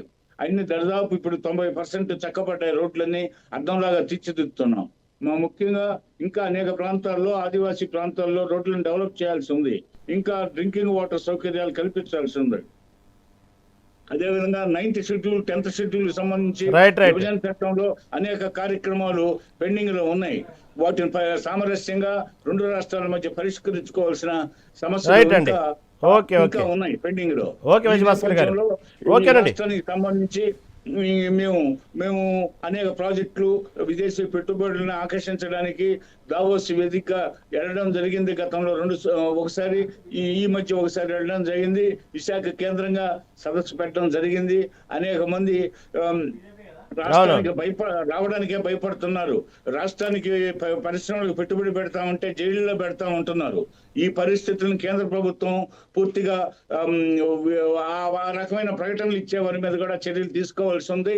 కాబట్టి కేంద్రం కూడా అందుకు భరోసా ఇచ్చి ఎవరైతే మేము కాళ్ళ పడి వాళ్ళ వెంటపడి వాళ్ళకి అభయం ఇచ్చి ఎవరినైతే విశాఖ సదస్సులో కానీ 2 సార్లు దావోస్ సదస్సులో కానీ మేము ఏ పారిశ్రామికవేత్తలతో అయితే మాట్లాడి ఆ పారిశ్రామికవేత్తలకు ధైర్యం కల్పించాము, ఆ పారిశ్రామికవేత్తలకు ధైర్యం నూరిపోసి మేము కేంద్రం అండగా ఉంటుందని తెలియజెప్పాల్సిన అవసరం కూడా కేంద్ర ప్రభుత్వానికి ఉంది. పోతే ఒకప్పుడు ఆంధ్రప్రదేశ్ కి ఎంతో విజయభాస్కర్ గారు అలాంటి పరిస్థితుల్లో ఈ విజయభాస్కర్ గారు 5 సంవత్సరాలు ఈ రాష్ట్రాన్ని కుదేలు విజయభాస్కర్ గారు సమయం చాలా ఉందండి, సమయం చాలా ఉంది, మళ్ళీ అవకాశం ఇస్తాను. సమయం చాలా ఉందండి. ఫణీంద్ర గారు ఒక చిన్న అబ్జర్వ్ చేస్తే ఎక్కడైనా సరే బీజేపీ పార్టీ అధికారం లేని రాష్ట్రాలకు వచ్చేటప్పటికి ఒక ప్రతిపక్ష పార్టీగా ఉన్న రాష్ట్రాల్లో చూస్తే ఏదైతే నిధులు కేటాయించిన కానివ్వండి లేదా ఏదైనా పథకాలకు సంబంధించిన విషయంలో కానివ్వండి బీజేపీ పార్టీ ఇచ్చినటువంటి విషయాన్ని ప్రజల్లోకి తీసుకెళ్లట్లేదు అని పదే చెప్తుంటారు మీ బీజేపీ నాయకులు. సరే, ఆంధ్రప్రదేశ్ రాష్ట్రంలో వచ్చేటప్పటికి కూటమితో పొత్తులో ఉన్నారు, అధికారంలో ఉన్నారని చెప్పుకోవాలి ఒక రకంగా ఆంధ్రప్రదేశ్ రాష్ట్రంలో. మరి ఇక్కడికి వచ్చేటప్పటికి ఎందుకు మీరు ఇచ్చినటువంటి పథకాలు, మీరు ఇచ్చేటువంటి నిధులు ఇలాంటి బడ్జెట్ సమయంలో బీజేపీ పార్టీ తరఫున ఎందుకు ప్రచారం చేసుకోవట్లో ఇక్కడ ఎందుకు గళం విప్పరు? కేవలం ప్రతిపక్ష రాష్ట్రాల్లో ఉన్న చోట ఎందుకు గళం విప్పుతారంటే ఏమంటారు? మీరు అడిగినటువంటి ప్రశ్నలో కొంతవరకు ఇది వాస్తవం అయితే ఉందన్న. ఎందుకంటే ప్రచారంలోకి వెళ్ళడానికి, ప్రచారంలో ఇచ్చేటువంటి నిధుల మీద ప్రచారంలో చెప్పడానికి కొంతవరకు అయితే గనక మా భారతీయ జనతా పార్టీ వెనుకంజలో ఉంది అని చెప్పేసి మేము ముఖంగా మేము తెలియజేస్తాం. గతంలో కానీ ఇప్పుడు కానీ ఆ విషయంలో అయితే కనుక 100% అది వాస్తవం మీరు చెప్పింది. బట్ ఇంకా మీరు అన్నట్టుగా ప్రతిపక్ష దానికి వచ్చేసరికి ఇప్పుడు ఆల్రెడీ ఎన్డీఏ కూటమిలో చంద్రబాబు నాయుడు గారు వేరు, లేదా పవన్ కళ్యాణ్ గారు వేరు, భారతీయ జనతా పార్టీ వేరు అనేది అది ఎక్కడ కూడా లేనటువంటి సిచ్యువేషన్ అది. ఇక్కడ చంద్రబాబు నాయుడు గారు ఒక అపారమైనటువంటి అనుభవంతో, అపారమైనటువంటి ఆయన రాజకీయ శైలితోటి, ఆయనకు ఉన్నటువంటి విధి విధానాలు, ఆయనకు ఉన్నటువంటి ఎజెండా, ఆయనకున్న దాంట్లో ఎక్కడైనా సరే కూడా ఆ కేంద్రం నుంచి కానీ, కేంద్రంతో ఉన్నటువంటి సమన్వయం కానీ, కేంద్రంతో ఉన్నటువంటి పొత్తు ద్వారా కానీ, కేంద్రంతో ఉన్నటువంటి ఒక స్నేహపూర్వకమైన వాతావరణం కానీ 100% ఆయన రాష్ట్రానికి ఏమి కావాలి, ఏ విధంగా తెచ్చుకోవాలి, ఎలా తీసుకురావాలి అనేది ఒక ఆలోచన అయితే కనుక చంద్రబాబు నాయుడు గారికి అయితే ఉంది అని చెప్పేసి వాస్తవంగా మనం నమ్మాల్సిన బాధ్యత అనేది మనకు ఉంది. ఇక భారతీయ జనతా పార్టీ దగ్గరికి వచ్చేసరికి ఈ రోజు వరకు కూడా కేంద్రం నుంచి వచ్చేటువంటి నిధులు ఏ విధంగా వస్తున్నాయి, ఏ విధంగా ఇస్తున్నాము, ఏ విధంగా ఈ యొక్క రాష్ట్ర ప్రజలకి మేము అందుబాటులోకి తీసుకొస్తున్నాము ఈ యొక్క రాష్ట్ర ప్రభుత్వాల ద్వారా అని చెప్పేసి అది చెప్పుకోవడంలో కనుక కొంతవరకు అయితే కనుక వెనుకంజలో ఉంది, భారతీయ జనతా పార్టీ అయితే ఉంది అని చెప్పేసి వస్తాము. అదేవిధంగా తెలంగాణ దగ్గరికి వచ్చేసరికి అయితే కనుక అక్కడ ఉన్నటువంటి బండి సంజయ్ గారు కానీ, అదేవిధంగా ధర్మపురి అరవిందర్ కానీ, రఘునందన్ రావు గారు కానీ వాళ్ళు అనుక్షణము కూడా కేంద్రం, ఎందుకంటే అక్కడ ఉన్నటువంటి ఆంధ్ర రాష్ట్రంతో పోల్చుకుంటే తెలంగాణ రాష్ట్రాల్లో కొన్ని విమర్శలు అయితే కనుక భారతీయ జనతా పార్టీ మీద, కేంద్ర ప్రభుత్వం మీద వస్తాయి. కాబట్టి ఆ విమర్శలు అవి ఏవైతే ఉందో ప్రజలకు నిజ నిజాలు తెలపవలసినటువంటి బాధ్యత ఉంది, ప్రజలకి ఏది నిజం ఏది అబద్ధం తెలవాల్సిన బాధ్యత ఉంది. కాబట్టి అక్కడ ఉన్నటువంటి రాజకీయ విధానాల ద్వారా, అక్కడ రాజకీయ విధానాల ద్వారా ఆ యొక్క విధంగా అక్కడ ఉన్నటువంటి ఎంపీలు కానీ ఎమ్మెల్యేలు కానీ మాట్లాడేటువంటి ఆవశ్యకత అయితే ఉంది. ఇక్కడికి వచ్చేసరికి మన తెలంగాణతో ఆంధ్రాతో పోల్చుకున్నటువంటి వ్యవస్థల్లో గతంలో కానీ జగన్మోహన్ రెడ్డి గారు కానీ అదేవిధంగా ఉన్నటువంటి చంద్రబాబు నాయుడు గారు కానీ ఈ రోజు కూడా కేంద్ర ప్రభుత్వంతో విధి విధానాల్లో కొంతవరకు అయితే కనుక ఆయన సమన్వయం అనేది లేకుండా ఉన్నదైతే కనుక వాస్తవం అనేది జరగాలి. కానీ చంద్రబాబు నాయుడు గారికి ఆ విషయంలో దగ్గరికి వచ్చేసరికి ఆయనకి రాష్ట్రానికి ఏది కావాలి, రాష్ట్రానికి ఏది వద్దు, రాష్ట్రానికి ఏది ఆవశ్యకత, రాష్ట్రానికి ఏది ముందు, ఆ రాష్ట్రానికి కావాల్సినటువంటి విధానాలు ఏంటి అనేది ఆయనకైతే కనుక ఆయనకున్న నాలెడ్జ్ ప్రకారంగా ఆయన చేసేటువంటి ఆవశ్యకత ఉంది. కాబట్టి ఎక్కడా కూడా కేంద్ర ప్రభుత్వానికి రాష్ట్ర ప్రభుత్వానికి సమన్వయ లోపం అనేది లేకుండా ఈ యొక్క ఎన్డీఏ కూటమిలో రాష్ట్ర ప్రభుత్వం అయితే ముందుకెళ్తుంది. ఇక్కడ తెలంగాణ ప్రభుత్వంలోకి వచ్చేసరికి కనుక కొంత గతంలో బీఆర్ఎస్ ప్రభుత్వం కానీ ఉన్నటువంటి కాంగ్రెస్ ప్రభుత్వం కానీ ఎప్పుడు కూడా విమర్శలే కానీ ఎటువంటి నిధులు ఇప్పుడు మన ఇందాక అన్న గౌడన్న చెప్పినట్టుగా ఆల్రెడీ మేము ఈ యొక్క నిధులు అనేది ఇవ్వడం అనేది జరిగింది. కొంతవరకు యొక్క తెలంగాణ ప్రభుత్వం భూమి వ్యవస్థలు ఇవ్వకపోయిన పరిస్థితులు మనం చూస్తున్నాం. అదే కదా బీబీ నగర్ లో అదేంటది ఎయిమ్స్ అనే దానికి ఆల్రెడీ సెంట్రల్ నుంచి ఫండ్ అనేది వచ్చింది. కానీ ఈ రోజు వరకు కూడా రాష్ట్ర ప్రభుత్వము దానికి కావాల్సినటువంటి మౌలిక వసతులు ఆ యొక్క భూమి విధి విధానాల్లో ఈ రోజు వరకు కూడా కేంద్ర ప్రభుత్వానికి అది సబ్మిట్ చేయనటువంటి పరిస్థితి మనం చూస్తున్నాం. అదేవిధంగా మెట్రో ఫేజ్ 2 విషయంలో కూడా ఈ యొక్క రాష్ట్ర ప్రభుత్వం కొంత జాప్యం అనేది చేస్తుంది. అక్కడ ఉన్నటువంటి రాష్ట్ర ప్రభుత్వం యొక్క విధి విధానాల్లో కొంత జాప్యం అనేది జరుగుతుంది. కాబట్టి కేంద్ర ప్రభుత్వానికి ఉన్నటువంటి సమన్వయ లోపం జరుగుతుంది. కాబట్టి అక్కడ ఉన్నటువంటి పరిస్థితుల్లో అక్కడ ఉండే ప్రజానీకానికి కేంద్రం ఏవి ఇస్తుంది, ఏవి ఇవ్వాలి, ఏ విధంగా ఇస్తుంది అని చెప్పేసి తెలియచేయాల్సిన బాధ్యత ఉంది. కాబట్టి అక్కడ ఉన్నటువంటి వ్యవస్థ, రాజకీయ వ్యవస్థ అనేది ఆ విధంగా ఉంటుంది. ఇక్కడ దగ్గరికి వచ్చేసరికి ఆంధ్ర రాష్ట్రాన్ని పోల్చుకుంటే కనుక ప్రజలకి పూర్తి అవగాహన అనేది ఉంది. చంద్రబాబు నాయుడు గారి మీద ఒక అవగాహన ఉంది, జగన్మోహన్ రెడ్డి గారి మీద ఒక అవగాహన ఉంది, రాష్ట్రానికి ఏ విధంగా నిధులు వస్తున్నాయని చెప్పేసి ఒక అవగాహన ఉంది, రాష్ట్రానికి ఈ యొక్క కేంద్ర ప్రభుత్వంతో చంద్రబాబు నాయుడు గారు ఏ విధంగా సమన్వయంతో ఉన్నారు, అదేవిధంగా పవన్ కళ్యాణ్ గారు ఏ విధంగా ఉన్నారు, వాళ్ళకి కావాల్సింది ఏ విధంగా తీసుకుని వస్తున్నారు, రాష్ట్ర ప్రజలకు కావాల్సిందని చెప్పేసిన పూర్తి సమన్వయం ఉంది. కాబట్టి ఈ విధంగా ఎక్కడా కూడా లోటుపాట్లు అనేవి లేవని చెప్పేసి ఆలోచించి ఇంకా పశ్చిమ బెంగాల్ దగ్గరికి వచ్చేసరికి అక్కడ ఉన్నటువంటి పరిస్థితి మీకు ఎలాగుందో తెలుసు. తమిళనాడు గవర్నమెంట్ దగ్గరికి వచ్చేసరికి పూర్తిగా ఏకపక్ష ధోరణితో ఉన్నటువంటి తమిళనాడు కానీ కేరళ కానీ మిగిలిన రాష్ట్రాల్లో భారతీయ జనతా పార్టీ నాయకుల మీద కానీ, భారతీయ జనతా పార్టీ యొక్క విధి విధానాల మీద కానీ, భారతీయ జనతా పార్టీ యొక్క నమ్మేటువంటి ప్రజల మీద కానీ ఎటువంటి దాడులు జరిగాయి, ఎటువంటి విధి విధానాలతో అక్కడ రాష్ట్ర ప్రభుత్వాలు ఉన్నాయి అనేది మీరు ఆల్రెడీ మన యొక్క ప్రింట్ అండ్ ఎలక్ట్రానిక్ మీడియా ప్రకారంగా మన అందరికీ తెలిసినటువంటి విషయమే. దానిలో కూడా కొన్ని రాష్ట్రాల్లో పోరాటం చేయాలి, కొన్ని రాష్ట్రాల్లో విధానాల గురించి చెప్పాలి, కొన్ని రాష్ట్రాల్లో ఎటువంటి విధంగా చెప్పలేనటువంటి ఆవశ్యకత ఉంది. కాబట్టి రాష్ట్రాన్ని బట్టి భారతీయ జనతా పార్టీ యొక్క విధి విధానాలన్నీ ప్రజల్లోకి తీసుకెళ్లేటువంటి కేంద్ర ప్రభుత్వం తీసుకుంది అని చెప్పేసి ముఖ్యంగా నేను తెలియజేస్తున్నాను. రామచంద్ర గారు ఎప్పుడైతే తెలంగాణ రాష్ట్ర ప్రయోజనాలే నాకు ముఖ్యం, దాన్ని ఎక్కువ ప్రాముఖ్యత ఇస్తాను, దాని తర్వాతే మొదటి స్థానం దానికని చెప్పేటువంటి రేవంత్ రెడ్డి గారు పదే అవసరమైతే ఒకసారి కాదు 100 సార్లైనా 400 సార్లైనా నేను కేంద్రం దగ్గరికి వెళ్తాను, పెద్దన్న అడుగుతాను, అవసరమైతే రాష్ట్ర ప్రయోజనాలు ముఖ్యం అని చెప్పేటువంటి రేవంత్ రెడ్డి అనేక సార్లు ఢిల్లీ వెళ్ళటం మనం చూసాం. అటుపక్క అమిత్ షాని కలవటం చూసాం, ఇటుపక్క మోదీని కలవటం చూసాం. సరే, ఇన్నిసార్లు కలిసినటువంటి విషయంలో రేపు వచ్చేటువంటి బడ్జెట్ విషయంలో ఆ ప్రయోజనాలు ఏమైనా కనబడే అవకాశాలు ఉన్నాయా? కలిసినందుకు ఏదైతే రాష్ట్రానికి కావాల్సిన నిధులకు సంబంధించిన విషయాలు అయితే చర్చలు దాదాపుగా జరుగుంటాయి. ఇద్దరు రాజకీయ నాయకులు కలిసినప్పుడు రాజకీయాలు కంపల్సరీ వస్తాయి, ఆ రాజకీయాలతో పాటు రాష్ట్ర ప్రయోజనాలు కూడా చర్చకు వస్తాయి. కాబట్టి ఇన్నిసార్లు కలిసిన సందర్భంగా దాని ప్రతిఫలం రేపు బడ్జెట్లో ఉండబోతుందని ఆశాభావం మీకు ఏమైనా అనిపిస్తుందా? నిజానికి అంటే ముఖ్యమంత్రి గారు, డిప్యూటీ సీఎం గారు, మంత్రులు కూడా అందరినీ కలుస్తుంది. ప్రధానమంత్రి మోడీ గారిని, తర్వాత మంత్రులను, ప్రతి ఒక్కరిని కూడా కలవడం జరుగుతుంది. మనము మాత్రం ఈ 2 సంవత్సరాల నుంచి కూడా తెలంగాణ రాష్ట్రానికి సంబంధించి వ్యతిరేకంగా, అంటే రాజకీయం వచ్చినప్పుడు రాజకీయంగా మాట్లాడడం జరుగుతుంది, కానీ మనకు కావాల్సిన అభివృద్ధి కోసానికి రిక్వెస్ట్ చేయడం జరుగుతుంది. ఇప్పటికి కూడా మనం చూస్తున్నాము, తెలంగాణ రాష్ట్రం తరఫున ఎన్నోసార్లు ఢిల్లీ వెళ్ళడం జరిగింది, మంత్రులు కూడా అందరు కలవడం జరిగింది. దాంట్లో ఇవ్వాల్సిన పరిస్థితి ఉన్నది. అదే రకంగా విదేశాల నుంచి కూడా నిధుల కోసానికి కూడా ప్రయత్నాలు జరుగుతుంది. వీళ్ళ ప్రయత్న లోపం మాత్రం లేదు. కానీ కేంద్ర ప్రభుత్వము శీతకాలను చూడడం జరిగింది. 2 సంవత్సరాల్లో 2 బడ్జెట్లు పెట్టిన దాంట్లో మనకు అంతా మనం అనుకున్న ఆశించిన దాన్ని అంతా రాలేదు. మీరు అంటున్నారు కదా, బడ్జెట్ కు అంటే ల్యాండ్ అది ఇది తెలంగాణ రాష్ట్రము సపోర్ట్ చేస్తలేదని అంటున్నారు. కాబట్టి దాంట్లో ఎప్పుడు కూడా వెనకేయడం లేదు. ఖచ్చితంగా ముందుండి మనకు మొదటి నుంచి మరి ఒకసారి రిపీట్ చేస్తున్నా, మనకు రాజకీయం కాదు, ఓన్లీ మన ప్రాంతం అభివృద్ధి కోసానికే మనం ఆలోచన చేస్తున్నాము. అభివృద్ధి చేసినప్పుడు ఎట్లయినా మనకు తర్వాత వచ్చే ఎలక్షన్ లో మనకు ప్రజలు ఆదరిస్తారు. దాంట్లో ఇబ్బంది పడాల్సిన అవసరం లేదు. బీజేపీ పార్టీని కూడా రిక్వెస్ట్ చేస్తున్నాము, మీరు ఇంత నిధులు ఎక్కువ మొత్తంలో నిధులు ఇస్తే మీకు కూడా తెలంగాణ రాష్ట్రంలో మీకు విలువ ఉంటది. లేకుంటే తెలంగాణ రాష్ట్ర ప్రజలు ఎక్కడ ఏం చేయాలో చేస్తారు. మీరు ప్రజల గురించి ఆలోచన చేయండి. ఇక్కడ రాజకీయాల్సిన అవసరం లేదు. మీరు సోషల్ మీడియాలో వాడుకున్నంత ప్రచారము ఎవరు కూడా ప్రపంచంలో ఎవరు కూడా లేరు బీజేపీ వాడుకున్నంత సోషల్ మీడియాలో. ఇక్కడ మనం కోరుకునేది ఏంటంటే సామాన్యునికి మధ్యతరగతి వారికి ఆంతర్యం పెరుగుతుంది. ఆ ఆంతర్యాన్ని తగ్గించే రకంగా చూడండి. రైతులను కూడా కాపాడే ప్రయత్నం చేయండి. ఇంతకు ముందు నల్ల చట్టాలు ఏ రకంగా తీసుకొచ్చి మాఫీ చేసిండ్రో మీకు మంచి ఏదో చెడు ఏదో తెలుసు. దాన్ని బట్టి రైతులకు సంబంధించి, ఈ నిరుద్యోగులకు సంబంధించి, స్కిల్ డెవలప్మెంట్ కు సంబంధించి, పరిశ్రమలకు సంబంధించి, ఇక్కడికి సంబంధించిన మౌలిక వసతులకు సంబంధించి మీరు స్పెషల్ ఫండ్ ఇస్తేనే భవిష్యత్తులో తెలంగాణ రాష్ట్ర ప్రజలు మీకు అంటే రాష్ట్ర ప్రభుత్వం నుంచి రిక్వెస్ట్ చేస్తున్నాం. ప్రజల తరఫున కూడా కోరుకుంటున్నాము. సుమారుగా 4 కోట్ల ప్రజల తరఫున మేము రిక్వెస్ట్ చేస్తున్నాం. మా ప్రాంత అభివృద్ధి చేసిన తర్వాతనే మీరు అంటే మాకు న్యాయంగా మాకు బడ్జెట్ లో ఎంత న్యాయంగా రావాల్సిందో అంత వచ్చే రకంగా ప్రయత్నం చేయండి. 2 సంవత్సరాల నుంచి మాకు అంత లభించడం లేదు. దాని గురించి మరి ప్రజల తరఫున, తెలంగాణ ప్రాంత వాసుల తరఫున మేము రిక్వెస్ట్ చేయడం జరుగుతుంది.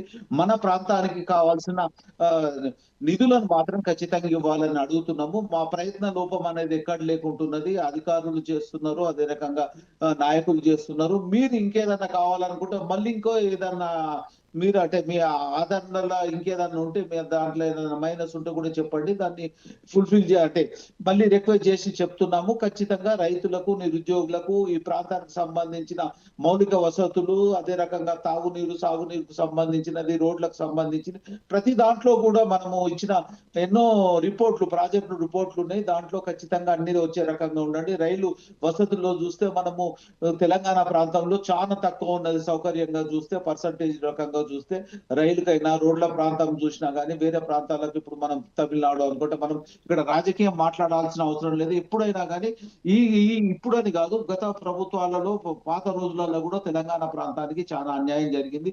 అన్యాయంతోనే తెలంగాణ రాష్ట్రాన్ని మనం సాధించుకున్నాం. తెలంగాణ రాష్ట్రం సాధించినందుకన్నా కనీసం తెలంగాణ ప్రాంతానికి సంబంధించిన ప్రతి కార్యక్రమంలో మనకు రావాలని, న్యాయపరంగా మనకు రావాలని కోరుకోవడం జరుగుతుంది. ప్రజలతోని కూడా మమైకమై ప్రజలు ఇప్పుడు ప్రజా ప్రభుత్వంలో మనకు ప్రజలకు సంబంధించిన ప్రతి విషయాన్ని కూడా కేంద్ర ప్రభుత్వానికి తెలపడం జరుగుతుంది. ఆ కేంద్ర ప్రభుత్వం కూడా సరైన నిధులు ఇస్తేనే మాత్రం ఇక్కడ బాగుంటది. లేకుంటే ప్రజలు తిరగబడి భవిష్యత్తు అనేది బీజేపీకి లేకుండా చేయగలుగుతారు. దాని దృష్టిలో మీరు మంచి చేసి మేము ఇది చేసినామని తెలుపుకోండి. దానికి మీరు ప్రజలు ఆదరిస్తారు. మేము ఇంత బడ్జెట్ ఇచ్చినాము, ఇది దీంట్లో ఇది చేసినాం అనేది. అంటే మన నుంచి తెలంగాణ రాష్ట్రానికి అన్యాయం జరుగుతుంది ఈ రెండు సంవత్సరాల నుంచి. ఈ సంవత్సరం అన్నా కానీ న్యాయంగా పెద్ద మొత్తంలో వస్తుందని ఆశిస్తున్నాం. ఖచ్చితంగా వస్తుంది కూడా అని అనుకుంటున్నాం. ఎందుకంటే మంత్రులు ఇప్పుడు కేంద్ర మంత్రులు 2 ఉన్నారు. బండి సంజయ్ గారు అనుకోండి, కిషన్ రెడ్డి గారు, వాళ్ళని కూడా రిక్వెస్ట్ చేయడం జరుగుతుంది.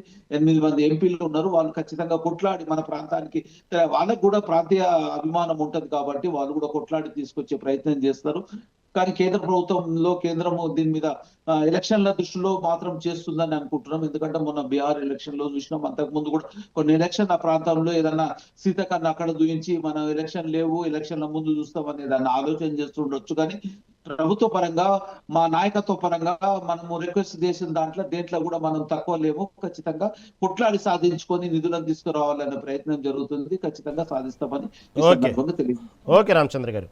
విజయభాస్కర్ గారు, ఈసారి రేపు వచ్చేటువంటి బడ్జెట్ మీద అయితే టీడీపీ పార్టీ అంటే ఆంధ్రప్రదేశ్ రాష్ట్రం అనుకునే పార్టీ పక్కన పెట్టండి చాలా ఆశలు పెట్టుకున్నట్టు అర్థమవుతోంది. ఎందుకంటే ఓ పక్క అమరావతికి సంబంధించిన చట్టబద్ధత, అదేవిధంగా పోలవరానికి సంబంధించినటువంటి పూర్తి చేయడానికి తగిన నిధులు కేటాయించాలని కూడా కోరుకుంటున్నట్టు అర్థమవుతోంది.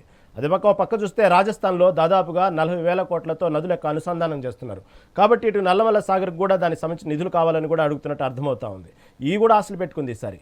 దాంతోపాటు ఇటు పక్క డేటా సెంటర్ వచ్చేటప్పటికి వైజాగ్ బాగా అభివృద్ధి చెందింది. కాబట్టి దాన్ని ఎకనమిక్ జోన్గా డెవలప్ చేయడం కోసం ఒక 5 కోట్లు 7 కోట్లు అడిగేటువంటి అవకాశం ఉన్నట్లు వార్తలు వస్తున్నాయి. ఓవరాల్గా దీని గురించి ఏమంటారు?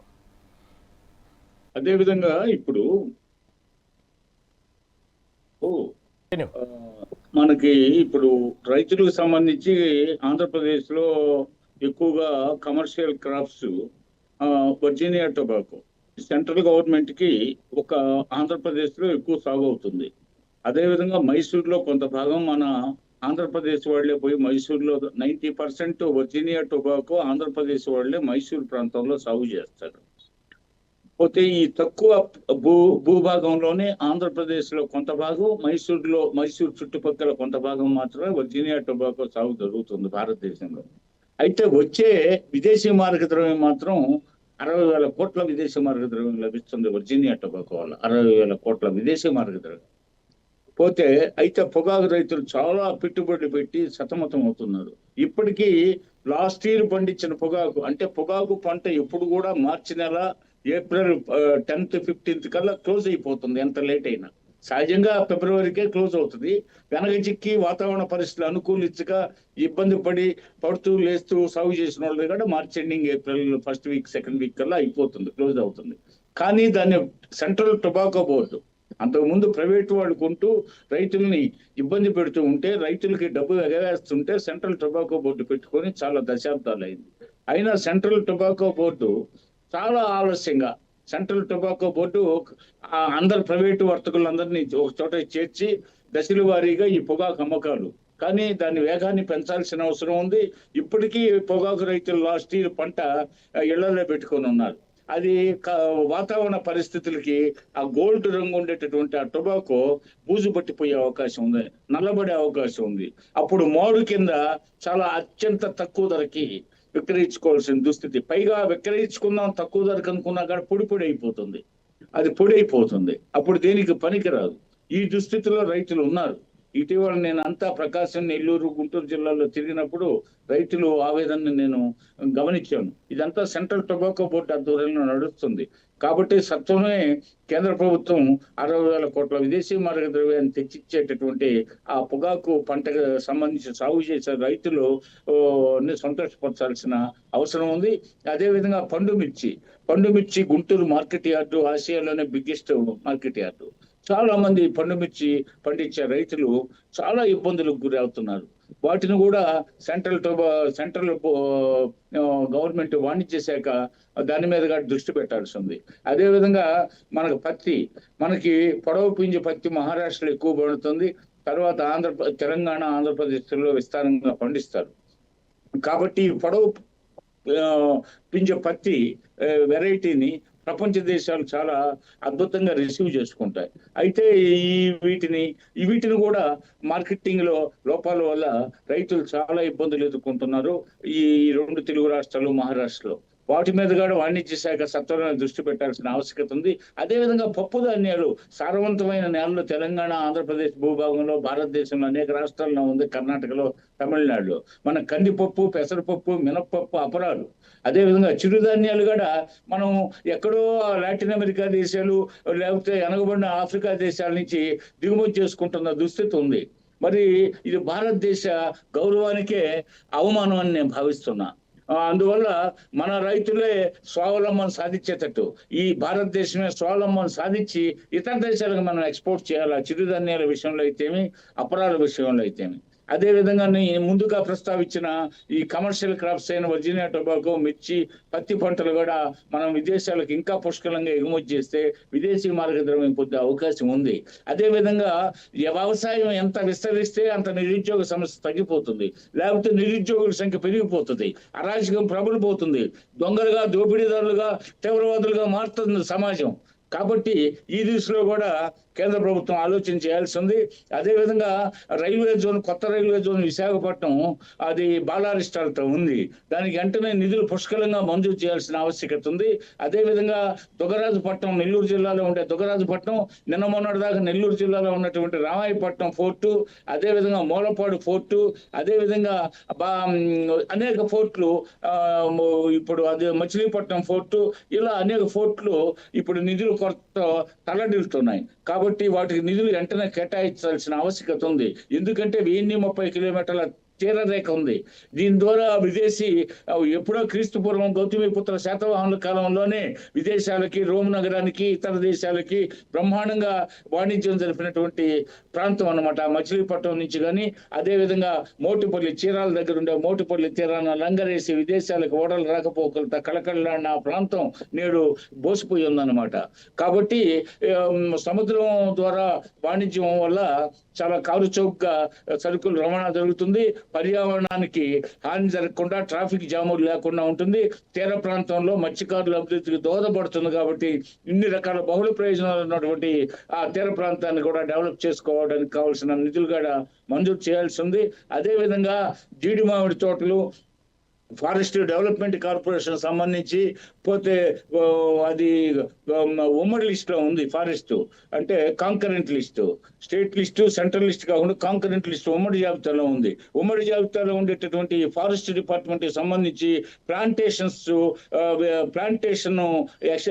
ఇది సాగు కల్టివేషన్ తగ్గిపోయింది.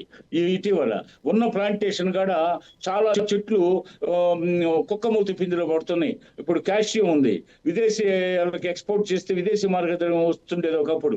ఈ రోజు మొత్తం తీర ప్రాంతంలో ఒకప్పుడు క్యాష్యూ నట్టు విపరీతంగా ఉండేది. అటువంటిది ఈ రోజు అన్ని చెట్లన్నీ కుక్కమూత పిందులతో ఉన్నాయి.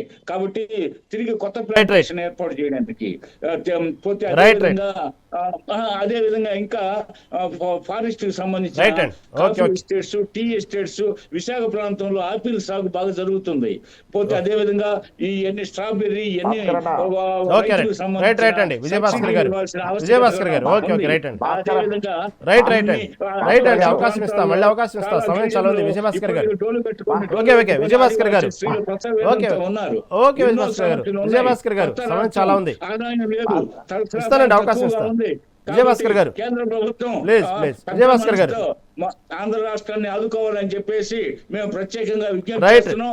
ఎంపీలు, మా మంత్రులు కూడా కృషి చేస్తున్నారు దిశలో. కాబట్టి మోడీ పెద్ద మనసుతో మాకు తోడ్పడతాడని నిర్మలా సీతారామన్ గారు ఇటీవల వచ్చిపోయారు రాష్ట్రానికి. ఆమెకు పరిస్థితులన్నీ తెలుసు.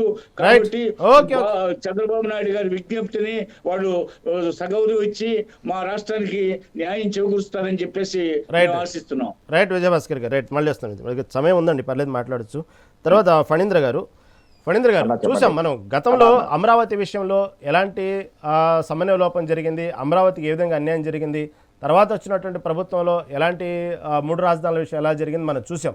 3 రాజధానుల విషయం సమయంలోనే అప్పుడు కేవలం జనసేన నాయకులుగానే ఉన్నారు పవన్ కళ్యాణ్, ప్రస్తుత డిప్యూటీ సీఎం. అప్పట్లోనే అమరావతి రాజధానికి సరైనటువంటి చట్టబద్ధత కల్పించండి, లేకపోతే రేపటి రోజున ఎవరు వస్తే ఎవరైతే త్యాగం చేసిన రైతులు అన్యాయం అయిపోతారంటూ గతంలోనే ఖండించడం జరిగింది పవన్ కళ్యాణ్. ఏదైతే పవన్ కళ్యాణ్ భవిష్యత్తు దృష్టిలో పెట్టుకుని మాట్లాడిన మాటలు వైసీపీ ప్రభుత్వం వచ్చిన తర్వాత చూసాం. దానికి సంబంధించి ఏ విధంగా చట్టబద్ధత లేకపోతే అక్కడ రైతులు పడ్డ బాధల ఆవేదనన్నీ మనం చూసాం. ఈసారైనా దానికి సంబంధించి ఇప్పుడన్నా దీపం ఉండగానే ఇల్లు చక్కదిద్దుకోవాలన్నట్టు ఇప్పటికైనా దానికి సంబంధించి చట్టబద్ధత కలిగించడానికి ఏమైనా ప్రణాళిక రచిస్తున్నారా, లేదా ఇదే విధంగా రాజకీయ క్రీడగానే ఉండిద్దా, భవిష్యత్తులో ఇలాంటి చట్టబద్ధత ఆలోచన ఉందంటే ఏమంటారు అసలు కేంద్ర ప్రభుత్వానికి?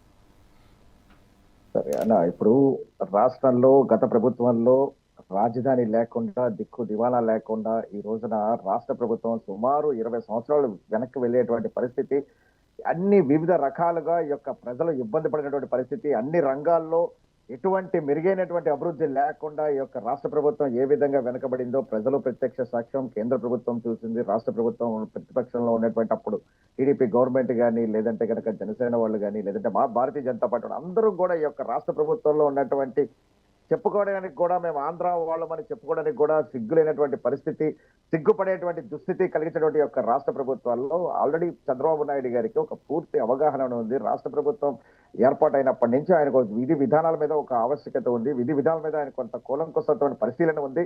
దాంతో పాటు డిప్యూటీ సీఎం గా పవన్ కళ్యాణ్ గారు కూడా కొంత పాదయాత్రలు చేయడము, కొంత కింద స్థాయిలో ఉన్నటువంటి ప్రజల్ని కలవడము, ఎక్కడెక్కడ ఏవైతే సెన్సిటివ్ ఏరియాస్ ఉన్నాయో, ఏవైతే గ్రామీణ ప్రాంతాలు, అదేవిధంగా కొంత పేద బడుగు బలహీన వర్గాల ప్రాంతాల్లో ఏవైతే కావాలి, వాళ్ళని ఏ విధంగా అన్ని రకాల్లో అభివృద్ధి చెందాలి, అక్కడ ఉన్నటువంటి ఫెసిలిటీస్ ఏ విధంగా ఉన్నాయి, మౌలిక వసతులు ఏమైనా ఉన్నాయి, దాన్ని రాష్ట్ర ప్రభుత్వం యొక్క చర్యలు ఏ విధంగా తీసుకోవాలని చెప్పేసి ఇక్కడ ఉన్నటువంటి జనసేన అధినేత అనేటువంటి పవన్ కళ్యాణ్ గారికి కానీ, అదేవిధంగా చంద్రబాబు నాయుడు గారికి కానీ, అప్పుడు ఉన్నటువంటి మా భారతీయ జనతా పార్టీలో మా పురంధేశ్వరి గారు కానీ, అదేవిధంగా సోమ వీర్రాజు గారు, వీళ్ళందరికీ కూడా ఒక కూలంకుసినటువంటి అభిప్రాయాలు, కూలంకుసినటువంటి విధి విధానాల మీద ఒక ఆవశ్యకత, అవగాహన ఉంది. కాబట్టి ఏదైతే ఒక రాష్ట్ర ప్రభుత్వం ఉందో, రాష్ట్ర ప్రభుత్వానికి కావాల్సినటువంటి ఏ విధంగా ఉందో, ఇప్పుడు అన్న ఇంత పెద్ద లిస్టు చెప్పారు విజయభాస్కర్ గారు, ఇది గతంలో కూడా చంద్రబాబు నాయుడు గారు, పవన్ కళ్యాణ్ గారు, అలాగే మా యొక్క భారతీయ జనతా పార్టీ సీనియర్ నాయకులు వీళ్ళందరూ కూడా కూర్చుని కేంద్ర ప్రభుత్వం మీద మాట్లాడడం జరిగింది. ముఖ్యమైనటువంటి ఏవైతే శంకుస్థాపనలో స్వయంగా కేంద్రం నుంచి వచ్చినటువంటి మంత్రులు కానీ, ఒక మోడీ గారు కానీ, కొన్ని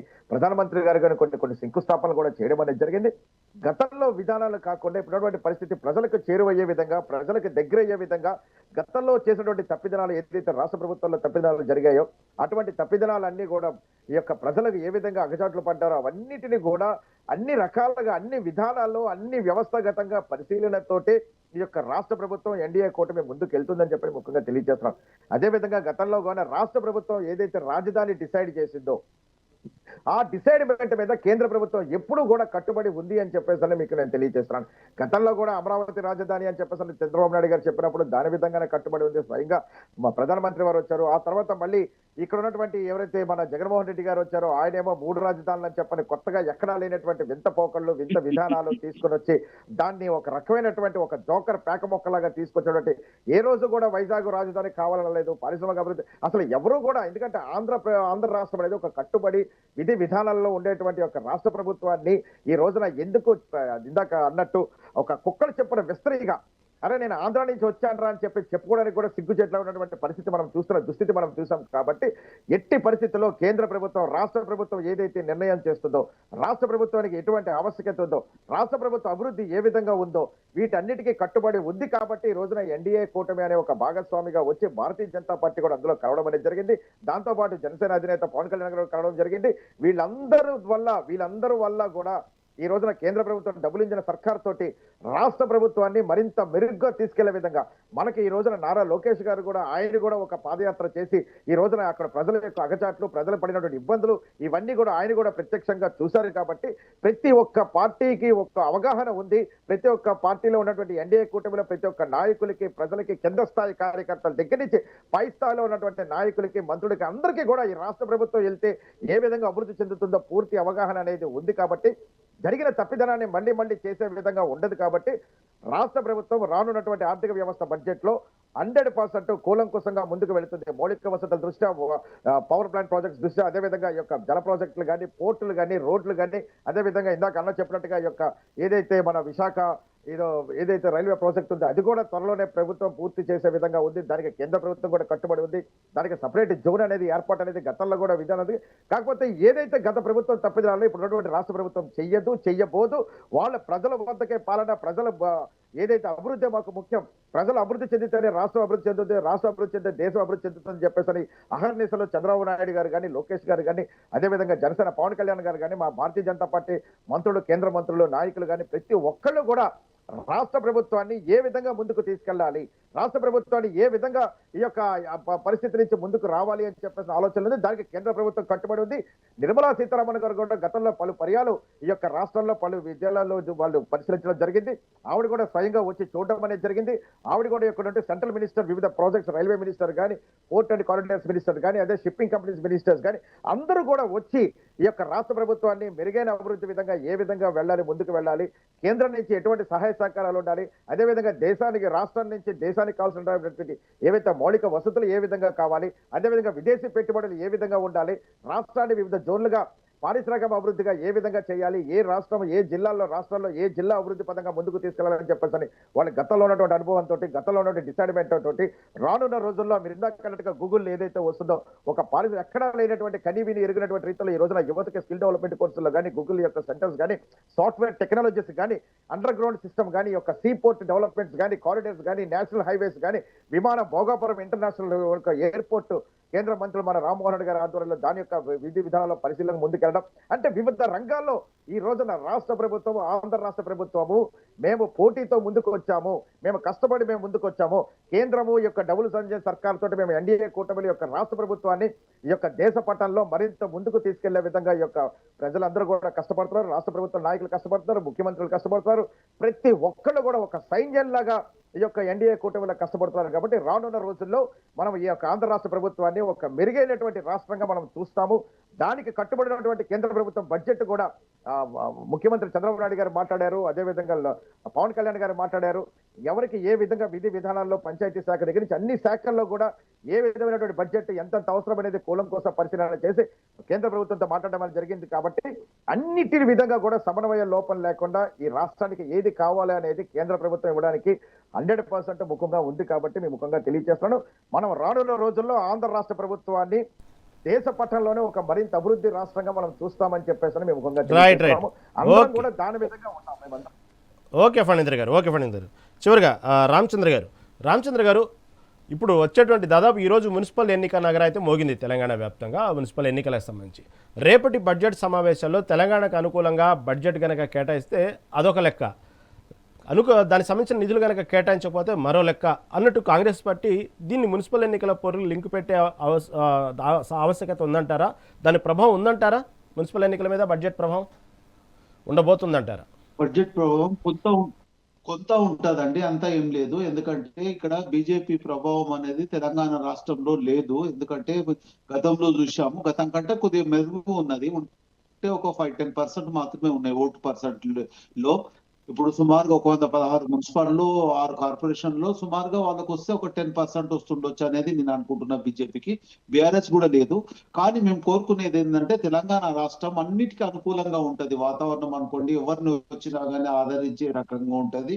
దానికి పెట్టుబడులకు ఆస్కారం ఇచ్చే రకంగా కేంద్ర ప్రభుత్వం కొన్ని సబ్సిడీలతో పాటు స్పెషల్ ఫండ్స్ ఇస్తే బాగుంటది. దానికి మేము కోరుకునేది ఏంటంటే రైతులకు సంబంధించి ఎంఎస్పి ఇవ్వాలి. అదే రకంగా పవర్ సంపద అనేది వన్ సైడ్ నే ఉంటుంది. ఆ పవర్ సంపద అనేది అన్ని రకాలుగా అందరికి పంచే, సామాన్యునికి మధ్య తరగతికి వచ్చే రకంగా ఉండాలి. గుడ్డ ఇల్లు, అధిక ఆరోగ్యము, చదువు అనేది దాంతో ఉండాలి. ఇక్కడ బీజేపీ పార్టీకి మున్సిపల్ ఎలక్షన్ లో నేను అనుకున్నట్టు చాలా తక్కువనే ఉంటది. దాంట్లో ఏం లేదు. మార్పు వస్తే వాళ్ళు ఈ బడ్జెట్ లో స్పెషల్ గా ఏమన్నా ఇస్తే దాన్ని బట్టి కొద్దిగా ఏమన్నా పర్సెంటేజ్ పెరుగుతుండొచ్చు.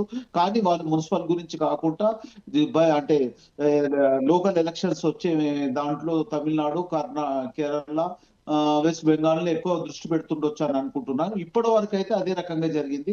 ఇప్పుడు ప్రజాప్రభుత్వానికి సంబంధించింది ప్రజలు కూడా నిశ్చితంగా ప్రతిదీ కూడా గమనిస్తున్నారు.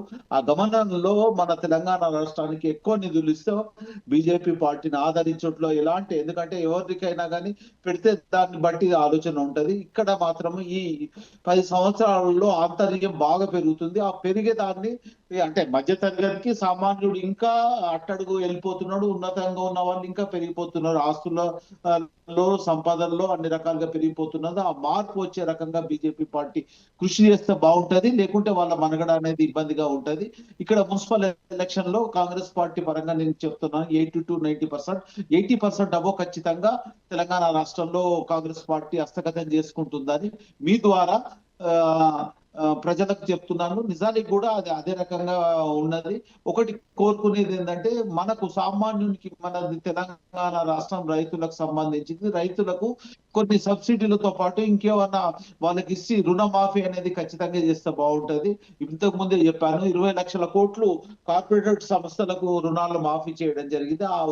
ఆ దాంట్లో 1,00,000 కోట్లు మాత్రం మాఫీ చేస్తే దేశవ్యాప్తంగా ఉన్న రైతులకు అందరికి కూడా రుణమాఫీ అవుతుంటే, అదే రకంగా సబ్సిడీలతోని ప్రతి సంవత్సరం వాళ్ళకి బోనస్ ప్రకారం ఏదన్నా అయితే రైతే రాజు, ఆ రాజును మనము కాపాడుకుంటేనే భవిష్యత్తు ఉంటది. లేకుంటే మన భారతదేశంలో 60%, 50 to 50% అబో రైతు కుటుంబాల నుంచి వచ్చిన వాళ్ళు ఉన్నారు. రైతులకు సంబంధించింది కూడా ఉండాలి. దాంతో పాటు ప్రతి ఒక్కరికి కూడా అంటే ఇప్పుడు ఉద్యోగ వర్గాలను ఉద్యోగ భద్రత కల్పించడము, స్కిల్ డెవలప్మెంట్ చేయడము, దానికి సంబంధించిన ఇండస్ట్రీలు తెప్పియడం, ప్రైవేట్ ఇండస్ట్రీ వచ్చినా సరే అదే ప్రభుత్వ ఇండస్ట్రీలో పరిశ్రమలు వస్తే ఇంకా బాగుంటది. కృషి చేసే రకంగా సబ్సిడీలు ఇచ్చి తెలంగాణ ప్రాంతాన్ని అభివృద్ధి చేస్తేనే, స్పెషల్ ఫండ్ ఇస్తేనే ఆదరణ ఉంటది. లేకుంటే వాటికి మనుగడ ఉండదని ఉద్దేశం ఈ సందర్భంగా. రైట్ అండి. చర్చలో పాల్గొన్నందుకు రామచంద్ర గారికి, అదేవిధంగా ఫణీంద్ర గారికి, విజయభాస్కర్ గారికి ధన్యవాదాలండి. ఇది ఏమైనప్పటికీ కూడా రేపటి నుంచి జరిగేటువంటి ఈ పార్లమెంటు సమావేశాల్లో ఈ బడ్జెట్ సంబంధించిన విషయానికి వచ్చేటప్పటికి 2 తెలుగు రాష్ట్రాలు అయితే చాలా ఆశావాహులుగానే ఎదురు చూస్తూ ఉన్నారు. ఇటుపక్క తెలంగాణకు కావాల్సిన నిధులు కావాలంటే ఇటుపక్క కాంగ్రెస్ నాయకులు అడుగుతూ ఉంటే, అటుపక్క కూటమి ప్రభుత్వం మాత్రం కొత్తగా ఏర్పడ్డ రాష్ట్రం, దాంతోపాటు అనేక సమస్యలునే నిధులు కేటాయించాలంటూ ఆంధ్రప్రదేశ్ రాష్ట్రం కూడా ఎదురు చూస్తూ ఉంది. చూద్దాం మళ్ళీ బడ్జెట్లో ఏం ప్రవేశపెట్టిపోతున్నారు, ఏం పొందుపరుస్తారో చూస్తే కానీ అర్థం కాదు. ఇది ఈనాటి మెగా డిబేట్. చూస్తూనే ఉండండి మెగా 9 టీవీ.